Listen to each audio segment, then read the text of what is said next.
السلام علیکم ناظرین، پاکستان دس ویک کے ساتھ میں ہوں آپ کی میزبان بشرا خان۔ جیسا کہ آپ کو معلوم ہے، پاکستان دس ویک میں ہم لیتے ہیں جائزہ سیاسی، کاروباری اور دیگر سرگرمیوں کا۔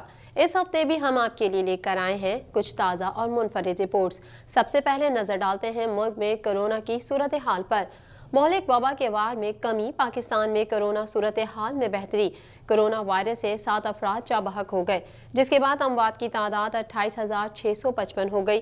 پاکستان میں کرونا کے تصدیق شدہ کیسز کی تعداد 12,81,559 ہو گئی۔ مزید تفصیلات جانتے ہیں NCOC کے اعداد و شمار سے۔ کرونا وائرس سے 7 افراد جاں بحق ہو گئے، جس کے بعد اموات کی تعداد 28,655 ہو گئی۔ پاکستان میں کرونا کے تصدیق شدہ کیسز کی تعداد 12,81,559 ہو گئی۔ National command and operation centre کے تازہ ترین اعداد و شمار کے مطابق گزشتہ 24 گھنٹوں کے دوران 319 نئے کیسز رپورٹ ہوئے۔ پنجاب میں 4,42,353، سندھ میں 4,73,918، خیبر پختونخوا میں 1,79,473، بلوچستان میں 33,432، گلگت بلتستان میں 10,406، اسلام آباد میں 1,07,447، جبکہ آزاد کشمیر میں 34,530 کیسز رپورٹ ہوئے۔ ملک بھر میں اب تک 2,16,04,940 افراد کے ٹیسٹ کیے گئے۔ گزشتہ 24 گھنٹوں کے دوران 39,200 نئے ٹیسٹ کیے گئے۔ اب تک 12,30,425 مریض صحت یاب ہو چکے ہیں، جبکہ 1,077 مریضوں کی حالت تشویشناک ہے۔ پاکستان میں کرونا سے ایک دن میں 7 افراد جاں بحق ہوئے، جس کے بعد وائرس سے مرنے والوں کی تعداد 28,655 ہو گئی۔ پنجاب میں 12,994، سندھ میں 7,611، خیبر پختونخوا میں 5,814، اسلام آباد میں 951، بلوچستان میں 358، گلگت بلتستان میں 186 اور آزاد کشمیر میں 741 مریض جان سے ہاتھ دھو بیٹھے۔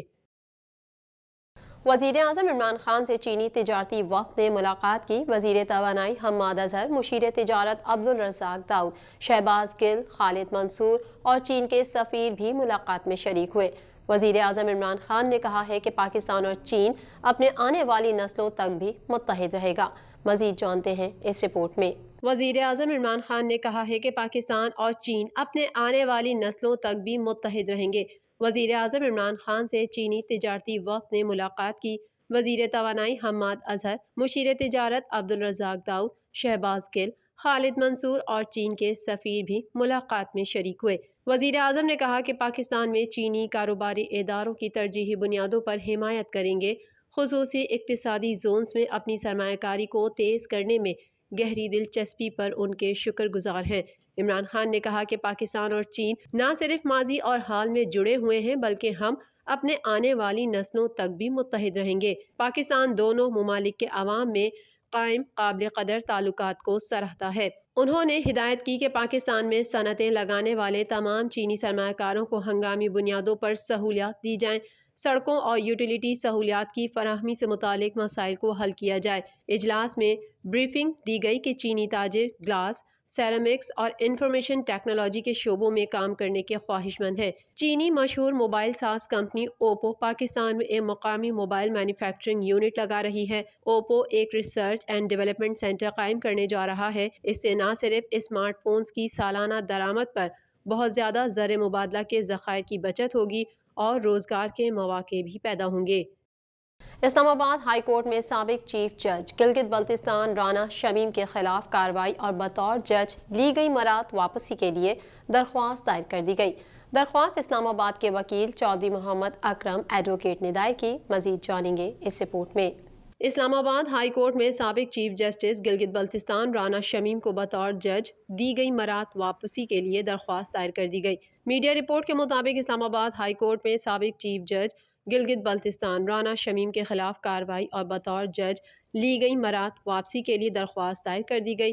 درخواست اسلام آباد کے وکیل چودھری محمد اکرم ایڈوکیٹ نے دائر کی، جس میں سیکریٹری قانون، سیکریٹری داخلہ اور سابق چیف جج گلگت بلتستان رانا شمیم کو فریق بنایا گیا ہے۔ درخواست میں موقف پیش کیا گیا ہے کہ سابق چیف جج گلگت بلتستان رانا شمیم نے بیان حلفی دے کر بطور سابق جج اپنے حلف کی خلاف ورزی کی اور رانا شمیم آرٹیکل 5 کے مرتکب ہوئے۔ ان کا جھوٹا بیان حلفی نہ صرف اسلام آباد ہائی کورٹ کو بدنام کر رہا ہے بلکہ عدلیہ اور ریاست کے خلاف لوگوں میں نفرت پیدا کر رہا ہے۔ درخواست میں استدعا کی گئی ہے کہ سابق چیف جسٹس گلگت بلتستان سے ان کو دی گئی بطور جج مراد واپس لی جائیں اور قومی خزانے میں جمع کروائی جائیں۔ وزارت داخلہ کو رانا شمیم کے خلاف کارروائی کا حکم دیا جائے۔ واضح رہے کہ ایک معروف صحافی نے خبر دی ہے کہ گلگت بلتستان کے سابق chief justice Rana M Shamim نے حلف نامہ جمع کرایا ہے کہ چیف جسٹس پاکستان ثاقب نثار نے ہائی کورٹ کے ایک جج کو حکم دیا تھا کہ 2018 کے عام انتخابات سے قبل نواز شریف اور مریم نواز کو ضمانت پر رہا نہ کیا جائے۔ گلگت بلتستان کے سینئر ترین جج کا پاکستان کے سینئر ترین جج کے حوالے سے حلفیہ بیان کا متن بھی سامنے آیا۔ نوٹرائزڈ حلف نامے پر سابق چیف جسٹس گلگت بلتستان کے دستخط اور ان کے شناختی کارڈ کی نقل منسلک ہے۔ دستاویز کے مطابق شمیم نے یہ بیان اوتھ کمشنر کے روبرو 10 نومبر 2021 کو دیا ہے۔ اپنے حلفیہ بیان میں لکھا ہے کہ میاں محمد نواز شریف اور مریم نواز شریف عام انتخابات کے انعقاد تک جیل میں رہنے چاہیے۔ جب دوسری جانب سے یقین دہانی ملی تو ثاقب نثار پرسکون ہو گئے اور ایک اور چائے کا کپ طلب کیا۔ وزیر اعظم عمران خان کا کہنا ہے کہ کم آمدن والوں کو کسی حکومت نے سہولت نہیں دی جس کے باعث غریب کے لیے اپنا گھر بنانا مشکل ہوا۔ اسلام آباد میں فراش ٹاؤن اپارٹمنٹس کے دورے پر اظہار خیال کرتے ہوئے وزیر اعظم عمران خان نے کہا کہ فراش ٹاؤن میں غریب طبقے کے لیے 2% سروس چارجز پر سبسڈی دی گئی۔ مزید حوالے اس رپورٹ میں۔ وزیر اعظم عمران خان کا کہنا ہے کہ کم آمدن والوں کو کسی حکومت نے سہولت نہیں دی جس کے باعث غریب کے لیے اپنا گھر بنانا مشکل ہوا۔ تفصیلات کے مطابق اسلام آباد میں فراش ٹاؤن اپارٹمنٹس کے دورے پر اظہار خیال کرتے ہوئے وزیر اعظم عمران خان نے کہا کہ فراش ٹاؤن میں غریب طبقے کے لیے 2% سروس چارجز پر سبسڈی دی گئی جس کے لیے حکومت نے 35 ارب روپے سبسڈی کے لیے مختص کیے۔ ہماری کوشش ہے کہ جتنا ایک ماہ کا کرایہ ہو اتنی ہی قسط ہو، اور ہماری کوشش یہ ہے کہ جتنا وہ ایک مہینے کا کرایہ ہو اتنی وہ قسط ہو، تو بجائے کہ وہ کرایہ دیں وہ قسطیں دے کے تو ان کا اپنا گھر بن جائے۔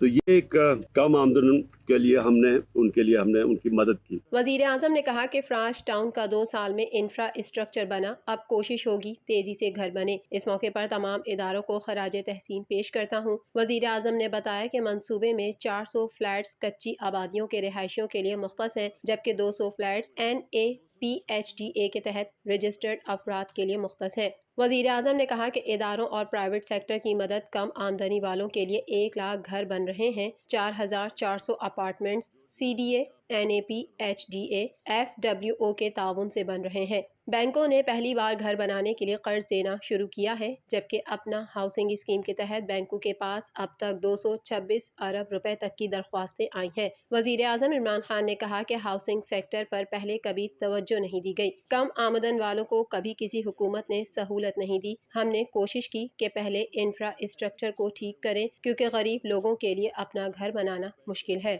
فراش ٹاؤن کا میں بتا دوں کہ یہاں جو آپ دیکھ رہے ہیں 4400 اپارٹمنٹس بن رہی ہیں اور یہ ہے 670 کنال پہ۔ ان میں سے 2000 اپارٹمنٹس جو ہیں وہ کم آمدن کے لوگوں کے لیے ہیں جنہوں نے نیا پاکستان ہاؤسنگ کے اندر رجسٹر کیا ہوا ہے۔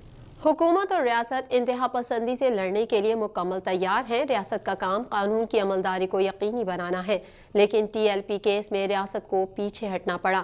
نجی ہوٹل میں Pakistan institute of peace studies کے زیر اہتمام تقریب سے خطاب کرتے ہوئے فواد حسین چودھری کا مزید کیا کہنا تھا، جانتے ہیں اس رپورٹ میں۔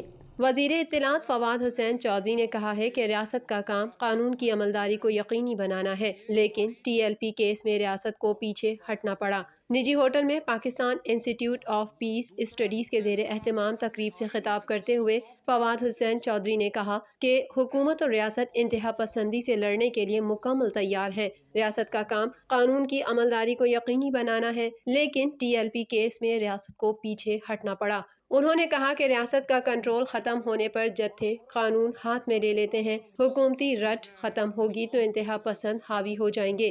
نقطہ نظر ہر کسی کا حق ہے لیکن کسی پر زبردستی تھوپنا درست نہیں۔ وزیر اطلاعات نے کہا کہ ہمیں امریکہ، بھارت، یورپ سے کوئی خطرہ نہیں، ہمیں سب سے بڑا خطرہ اپنے آپ سے ہے۔ انتہا پسندی کی وجہ سے مدارس نہیں اسکول اور کالج ہیں جہاں سے انتہا پسندی وجود میں آئی۔ اسکول کالجوں میں انتہا پسندی کی تعلیم دینے والے اساتذہ بھرتی کیے گئے اور مقامی انتظامی نظام کو بھی تباہ کر دیا گیا۔ بنیادی طور کے اوپر آپ کو ایکسٹریمزم کی تعلیم دے رہے ہیں۔ اس وقت تمام بڑے جو واقعات ہوئے ہمارے ہاں وہ مدارس کے اسٹوڈنٹس نے نہیں کیے، وہ آرڈنری اسکولوں سے پڑھے ہوئے لوگوں نے کیے، کیونکہ ان کے دماغ ہی آپ نے بند کر دیے۔ اگر آپ ایک اس طرح کی سوسائٹی تشکیل دیں گے جس میں دوسرا نقطۂ نظر جو ہے وہ پہلے ہی منٹ میں کفر ڈکلیئر ہو جائے، دوسرا نقطۂ نظر جو ہے اس کو فوری طور کے اوپر جہنم کی بشارت ہو جانی ہے، تو آپ دوسرا نقطۂ نظر کیسے جو ہے اس سوسائٹی کے سامنے رکھ سکتے ہیں؟ خبروں کے سلسلے کو مزید آگے بڑھائیں گے، مگر یہاں وقت ہوا ہے ایک بریک کا۔